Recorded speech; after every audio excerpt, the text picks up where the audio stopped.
के कारण हैं। 1. मुद्रास्फीति। जब बाजार में चीजों की कीमत बढ़ जाती है और रोजमर्रा की जरूरतों की वस्तुएं महंगी हो जाती हैं, तो पैसों का मूल्य घट जाता है। उदाहरण, पहले 1.5 रुपये में 1.5 किलो आटा मिलता था, अब सिर्फ 3 to 4 किलो ही मिलता है।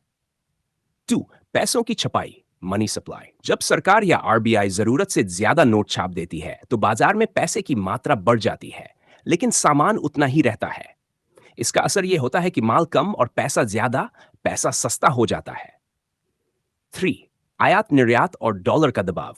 भारत का रुपया अक्सर अमेरिकी डॉलर के मुकाबले कमजोर होता जाता है, क्योंकि भारत बहुत चीजें बाहर से खरीदता है, तेल, मशीन, टेक्नोलॉजी। जब डॉलर महंगा होता है, तो रुपये का वैल्यू गिर जाता है। 4. आर्थिक नीतियां और कर्ज। देश में अगर ज्यादा कर्ज है, उत्पादन कम है और रोजगार कम है, तो देश की आर्थिक ताकत घटती है। इससे भी रुपया कमजोर होता है। 5. लोगों की आय से ज्यादा खर्च। अगर आमदनी से ज्यादा खर्च हो और सेविंग कम हो, तो पैसे की असली ताकत कम महसूस होती है।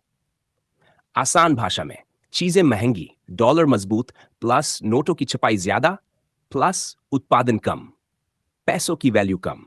भाई, चाहे तो मैं आपको पैसे की वैल्यू बढ़ाने के 5 के करीब ही बता